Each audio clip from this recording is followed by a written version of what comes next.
Еве назад во утрински брифинг наш гостин, директорот на Државниот завод за статистика, господинот Апостол Симовски, добро дојдовте. Добро најдов.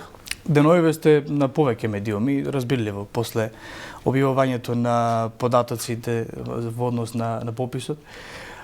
И ни треба некоја нова информација во однос еве пред се на ова што се политички реакции. Политичките реакции не стигнуваат. Всушност, одредени политичари ги толкуваат на свој начин податоците. Некои велат не била јасна методологијата. Меѓутоа, што велат пред се резултатите, да повториме уште еднаш за нашите гледачи? Нешто над 1.800.000 резидентно население во Македонија, 260.000 нерезидентно.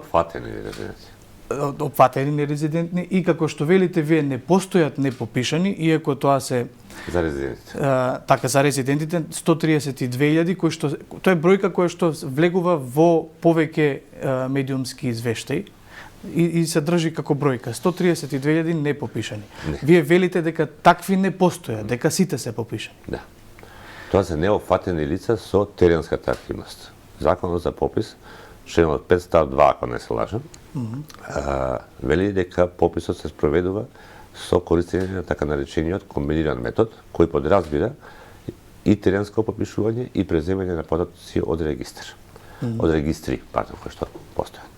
Што значи дека и ова е согласно закон преземени податоци за овие лица кои што за жал од најразлични причини не беа опфатени со теренскиот спроведување на пописот. Да, голема е бројката, не е спортно. Никој од нас не посакуваше да биде толков контингент на лица, инаку и во најидеални случаи секогаш постои можност некој лице да не биде опфатено и дури да некој да биде опфатено, не требало да биде опфатено. Ова вторава категорија е едноставно и лесно кај нас може да се утврди да се исчисти, бидејќи сите ние за среќа имаме единствен матичен број, па можеме да провериме дека некој е повеќе пати попишан и слично и тоа се чисти. Меѓутоа во овој случај методот кој што го користиме ни даваше можност да не изоставиме никога од кој што треба да биде попишан и тоа го направивме. Причините сега можеме поприлично време ќе ни земе зашто не се тие луѓе опфатени во ред. Значи имавме многу причини кои што може да доведат до неопфаќање. Прво спроведувавме попис во септември месец кога е се уште топло лето и голем дел од луѓето го искористија тој период, особено што јули и скоро речиси цел август беа затворени туристичките центри заради ковидот. Се отворија кон крајот на август, масовно се отиде по плажите, дали во Охрид, дали во соседните држави или било каде, кои се некои традиционални дестинации на нашите граѓани, особено после едно пропуштено лето заради ковидот во 2020 година. Втора работа, период кога се исклучително интензивни активностите во земјоделието. Луѓето кои што се занимаваа со земјоделство, речиси цел ден беа по нивите. Доаѓа дома доцна навечер, дел од нив и поради умори било што одбиваат да примаат попишувачи во тој период, а и ние требаше да работиме до 8, го продолжи на времето и до 9 часот навечер, меѓутоа не можете да натерате со сила некој тогаш да се попиши. Трета работа, имавме активен бојкот. Значи имаше политички структури кои што повикуваа активно, отворено на бојкот, и имавме политички структури кои што викаат да попис треба, ама на терен работеа да нема попис. Значи пасивно, односно сокриен бојкот. Го имавме ковидот. Токму заради тоа што кажав кога нагло се ослободија, се релаксираа мерките за ковидот, еден дел отидоа по одмори, друг дел беа по кафаните, по младите особено по журки и слично, имавме јак пик за ковидот. Многу луѓе и не отвараа врати од страв да не се расшири, иако беа преземени сите мерки за заштита на населението. Значи, многу фактори кои што можеа да доведат до одбивање или неопфаќање на дел од пописот. Меѓутоа, кажам уште еднаш, подготвени уште претходно, уште пред да почнеме со пописот, да не оставиме ниту едно лице непопишано, неопфатено со пописот. За овие лица собравме податоци, преземавме податоци од регистрите и тие се дел од пописот. Тие не се непопишани. да не ги мешаме тие Значи две секој работи. кој што заминал на одмор, секој кој што По било бойкотирал, кој основ. Значи ова се било кој и кажам не, важно е условите. да се напомене бидејќи таков е политичкиот дискурс после пописот. Политичкиот дискурс може да биде секаков. Значи Добро, политичките мене ми е субјекти многу си имаат важно да напоменам. своји агенди, тие делуваат пред се за жал популистички и на тој начин сакаат да соберат некакви политички поени. Такви реакции очекувавме, секогаш ги имало и ќе ги има веројатно и кој ќе најидеално кој ќе се прави попис. И ако премениме комплетно регистри да направиме пописи, пак има некакви политички реакции. И тие воопшто не се кидаат. Целата работа е дали ние сме ја запазиле методологијата како што треба. Тука најодговорно тврдам дека до последната точка и запирка е спроведена методологија. Добро, значи по вашето кажување, по вашето објаснување, само моето. така, меѓутоа објаснувањето на методологијата по која што е правен пописот, сепак сте вие нели првиот човек на државниот завод и сте гарантор на овој попис. Не постојат непопишани и таа реторика која што еве недела дена веќе се пласира во јавноста во однос на тоа кој повикувал на бойкот, зошто бойкотирале, всушност можеби не треба да постои, затоа што еве сите тие луѓе се на некој начин опфатени преку регистрите. Уште од старт, значи кога пред да тргнеме, кога се најавуваше бойкотот, кога се повикуваа граѓаните да не учествуваат во пописот, говорев да не подлегнуваат на ваквите притисоци и на ваквите лажни информации, бидејќи за нив ќе земеме податоци од пописот. Ова не е сега нешто што го кажуваме. Добро. Значи уште пред почетокот на пописот. Да не го прават тоа. За жал, веројатно повеќе ги слушале тие кои што притискаа за бойкотот толку нас кои што им го кажував на ова. Мислејќи претпоставувам дека нема тоа да се случи. Да. Господин Симонски, освен овој дел, сега уште се држам јас на политичките реакции, вие велите вас не ви интересира тоа. Јас и не сакам да давам коментари бидејќи јас представам институција не, ама тие и немам намера да говорам политички, не смеам. Не барам од вас да зборувате политички, меѓутоа се дилеми кои што се нафрлаат. Еве на пример пратеникот Павле Трајанов вели владата треба да направи експертски тим од 9 члена кој што ќе ја испитува методологијата на пописот и како биле класифицирани податоците внатре во Државниот завод за статистика. И како се тим местеле? ќе биде експертски ако е формирано владата, тој е политички тим. Ова е статистичка операција или политичка операција? Не знам што мисли под експертски тим. Дали се тоа статистичари? Од кај ќе ги најде? Од кај ќе ги најде?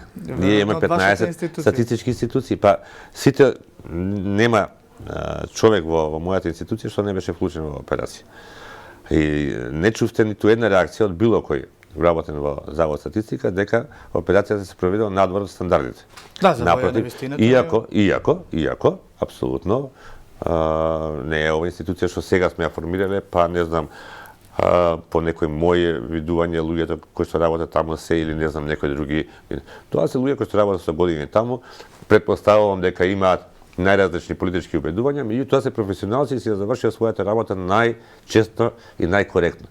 И затоа и нема реакции внатре. Бидејќи апсолутно сме поставени како професионалци, ако имаме некакви политички чувства кај нас и овако, тоа си ги оставаме за дома и за денот кога треба да се гласа. Тога си ја покажуваме својата политичка волја. Кога си ја работиме професионално и тука апсолутно до еден, до последниот, од првиот до последниот човек, најпосветено работа и максимално се ангажира. Господин Симонски, има ли информација колку пати се случувало ова сепак дава одраз на волјата на нашите граѓани, нели, граѓани кои што сега реагираат. Колку пати се имаат враќано попишувачите по домовите? Зависи од ситуација, значи многу пати. Во одредени ситуации многу пати. Значи се одело се провери. Значи попишувачите беа обучени и да добијат информација дали станува збор за празен стан или некој живее таму. Значи не е чисто само да звонат ако никој не одговара, готово се заминуваме ќе евидентираме празен стан. Напротив, да се добијат информации дали тука некој живее, се прашуваше по соседите или било како. Имавме и ние претходно регистрите податоци за одредени адреси дали има лица кои се водат таму или не, иако таму тоа не значи дека мора да живеат таму, нели кај нас има големи отстапувања во овој дел во она што значи официјална адреса и де факто адреса. Меѓутоа некакви информации се имаше. Наидовте на оние станови кои што живеат по 30 и нешто луѓе внатре? Не. Се разбираме, тоа е милјата свршено време, тоа е друга приказка. Не знам, може се уште да, не ја чепкаме таа приказка, ме молам, не. Значи се проверуваше, се оставаше информација дека дошол попишувачот, дека бил, не нашол никого, оставил телефонски број и за молница, така беа направени како терк, да се јават граѓаните и да се договорат кога ќе бидат дома да дојде попишувачот, да не. Меѓутоа и ако немаше левување, повторно се провери зашто нема никој тука, зашто не се јавил некој или слично. Има некакви ситуации и јас денес гледам кај моите родители кај што живеат односно сега мајка ми, да стои лифтот уште на врат. Значи ако е април месец од септември. Залепен. Никој Значи да не реагирал никој, иако знам дека живее таму. Е, дури уште стои. Значи се случуваат и такви работи. Ние не можеме, нели, да упаднеме внатре во станот со сила. Имаше ситуации кај што слушаме дека има внатре луѓе, дека се тропа, дека има галама, не ви отвараат.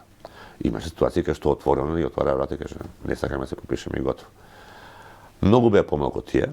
Со тие луѓе настојувавме прво да најме заеднички јазик, да разговараме, да им објасниме.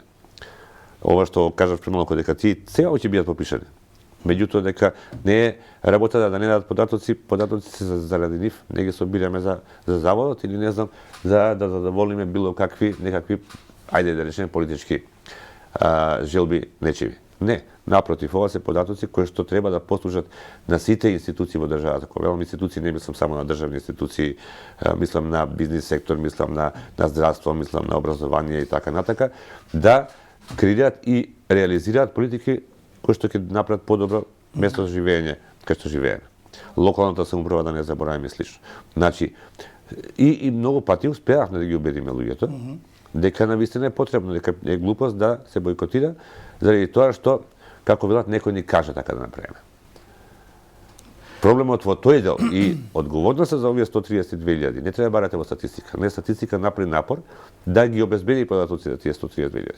Јасно. Одговорноста треба да се бара кај тие кои што преја се овој попит да не успе и кои што не знам по кои све начини се обидуваат да ги убедат овие луѓе и веројатно успеаат дел од нив.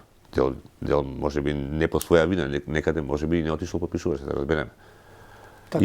Иако се и за тоа направивме, оставивме 10 дена простор да било кој основ не е офатен да може да појде во одреден пункт и да се попише. Значи повторно беше можност имаше. Да се дојде до податоци. Так, не да се дадат податоци, да лицата бидат попишани. Меѓутоа, окей, толку не сме офатили, кажавме гласно и јасно, не сокривме ништо. Не кажавме дека се толку попишани, да молчиме дека се преземени податоците од регистри. Не, кажавме честно и поштено дека за толку контингент на население податоци не се прибрани од терен, туку се преземени од регистри. И мислам дека својата работа си ја завршивме најкоректно што може. Добро, во однос на тоа колкаво е нашето население, во однос на оние што се проверливи информации, ако ги дава друго лице од семејството, претпоставувам дека се горе-долу со многу мал процент на отстапка точни. Она што отвори дилема беше религијата, религијското убедување на нашите граѓани. Имавте една мала исправка. Тоа беше техничка грешка. Тоа не знам, се направи од Комора Слон, дека сме коригирали податоци. Не е точно. Значи, текстот во табелата беше погрешна пермутација направено на полињата.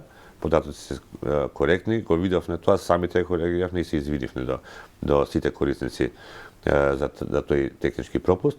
Меѓутоа, добро, кога се злоупотребува, па нели чекаме само да најдеме некој момент за да да си ги сокриме своите гревови. Ама ние знаете дека генерално немаме доверба кон институциите. Македонскиот народ нема доверба кон институции. И затоа можеби една од добрите практики во нешто вакво е пресконференција на која што лично тука на лице место да ви покажеме која е грешката, ќе ви минуваме. Нема, проблемот беше за таа пресија направивме грешката, ја утврдивме следниот ден. Ме разбирате, ние да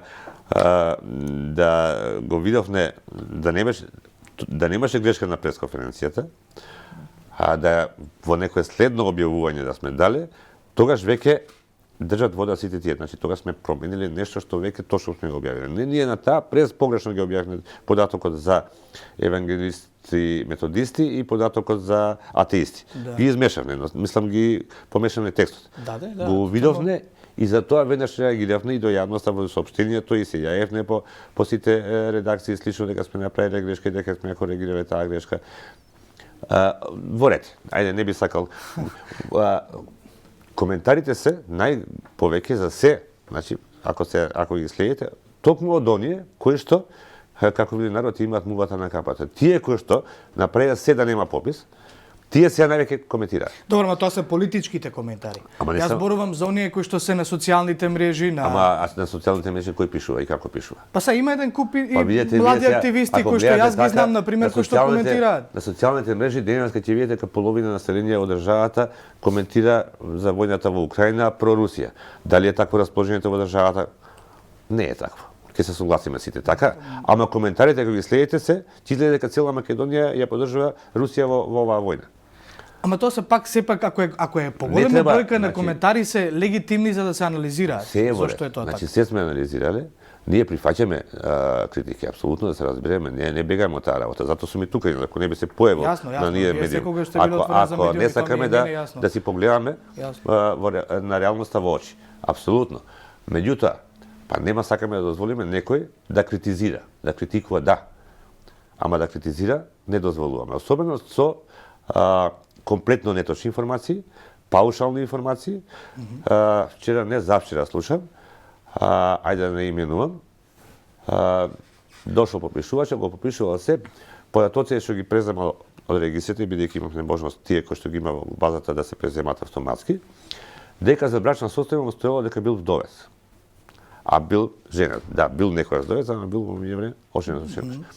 Прво, значи тоа е насочување на јавноста на погрешна овако. Прво за тоа прашање не преземавме податоци регистар. За брачна состојба? Да. И ќе ви кажам зошто. Не дека го нема во регистрот, ама ќе ви кажам зошто.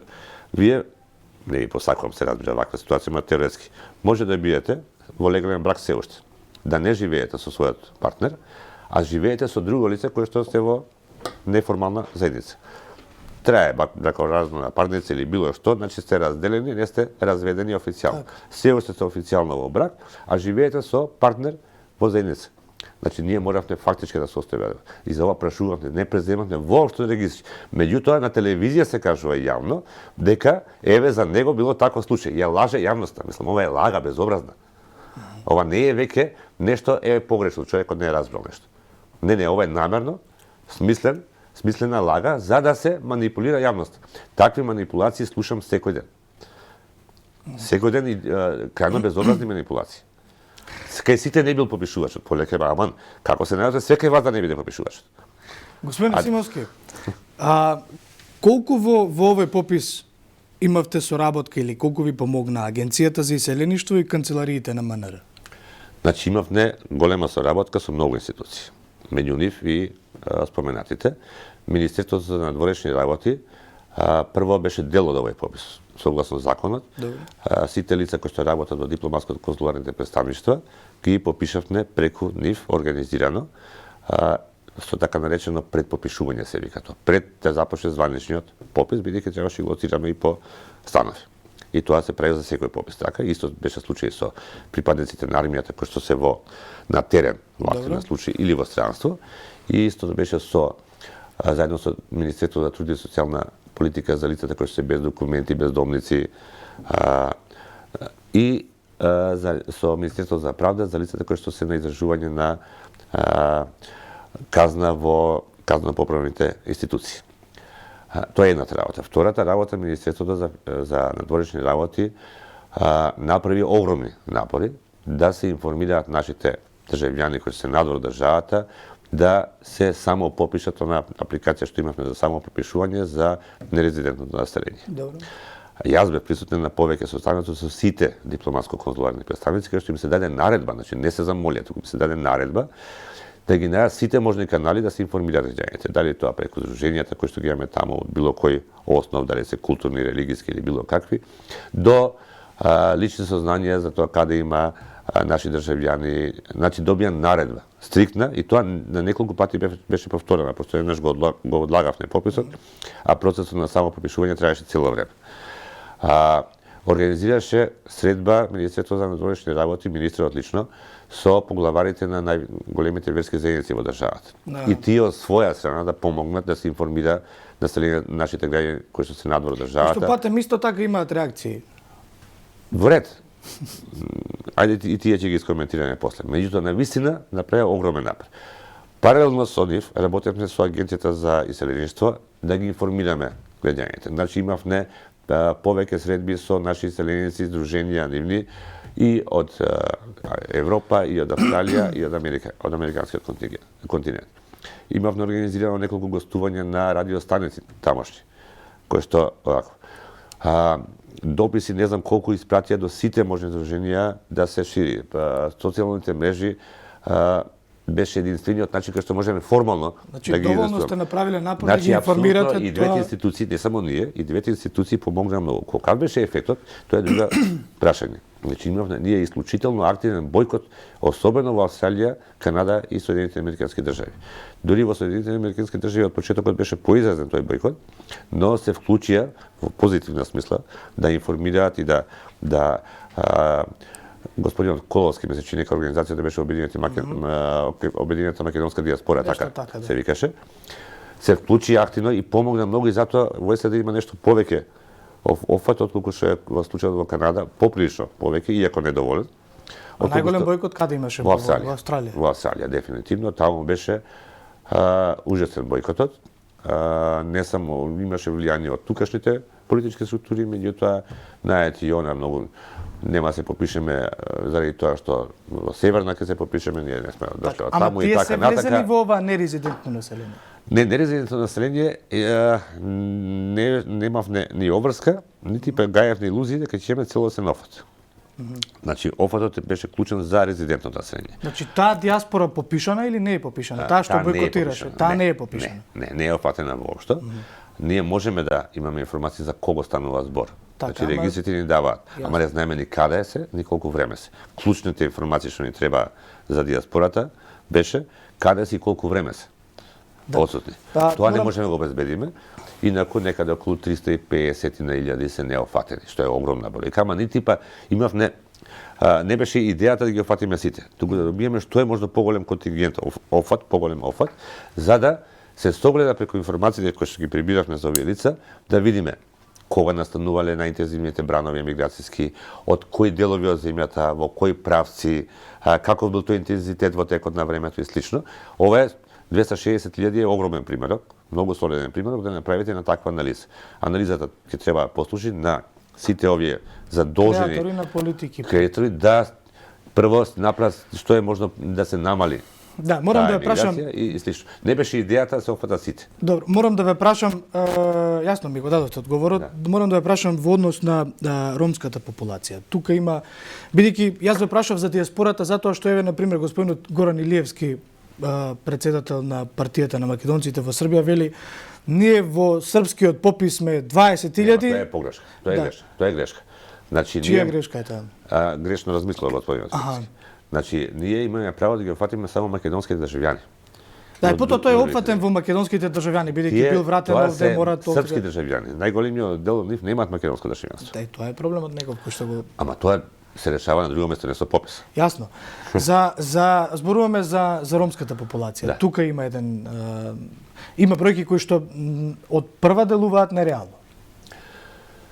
Во тие 132.000 има население од сите можни етнички заедници. Добро. Да, и не треба многу памет на човек кој ќе види и дадовме таа дистрибуција и по општини, како не се офатени, колку се од тие 132.000 расправат по општини. Некаде 4.800, ако не се лажам, беше бројката во Шутово Ризари. Значи, факт е дека не се офатени и роми. Тоа никој не го спори сео тоа. Меѓутоа, изјавите, ајде кај ромската популација немаше толку многу такви децидни изјави, дека затоа што и ромската популација и нема толку директен контакт со медиумите. Не. Значи имавме предпоставки за време на пописот. Зборувам генерално како. Значи ние направивме се да го спроведеме и ги офатиме сите. Особено особено во деловите и особено околу маргинализираните групи од секој аспект. Ромите особено во деловите кај што и самите регистри не ги водат по висинските адреси, најчесто кај живеат и слично. Направивме огромни напори. Прво, имавме проблем да обезбедиме попишувачи на ромски јазик. Не се пријавува. Не се пријавува, иако разговара со сите можни здруженија, невладени кои што делуваат кај ромската популација, замолувајќи ги сите да најдат да агитираат да се пријават луѓе. Ги немавме доволно. Не е битно, обезбедивме луѓе. Шетавме од еден регион во други регион само да обезбедиме луѓе да ја завршат работата. Многу од нив и имавме и такви случаи. Да не сака да се попишат заради тоа што не биле легално тука на таа адреса. Па не дај Боже нешто да не ги казнати така на така, иако ние не ги даваме никаде податоци. Значи имаше илјада причини зашто некој не бил офатен со теренскиот дел. Кажувам, не е тоа само ради бојкот. Бојкот може би 30.000 или себе 50 да заокружиме некако дека се е резултат на бојкотот. Остатокот постои многу други причини. Меѓу кои и ови. Изградил објект на диво, а ако влезете овдека го попише објектот, тој сега ќе го попишеме дали отворил не отворил врата, ке ме пријачи ми го рушат. Диво град би било. Не даваме никаде податоци ние за таква работа. Си има институции, си бркаат за работа, податоци од попис не сме дават никаде. Може само за... Ама не може да го објасните тоа на граѓаните, се плашат. Затоа што нема доверба во институциите.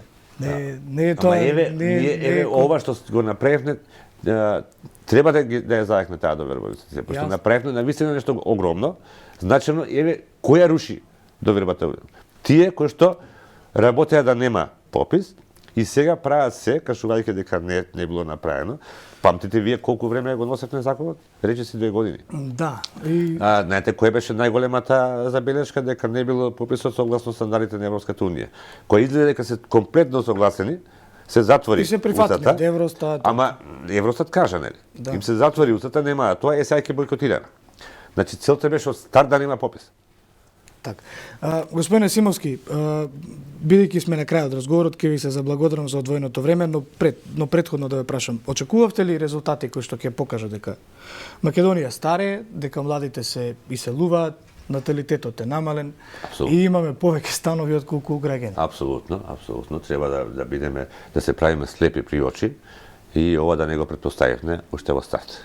Особено што ние имавме можност да ги гледаме и базите на податоци, да уште пред пописот имаме очекување колку од прилика во принцип треба да бидат офатени, бидејќи таму имате многу информации кои што ви кажуваат за такво нешто. Нормално не може да бидете прецизни до идеално заради тоа што немаме евиденција на иселувањата, ама некои изведени информации може да ви укажат за некои работи. Меѓутоа и без тоа.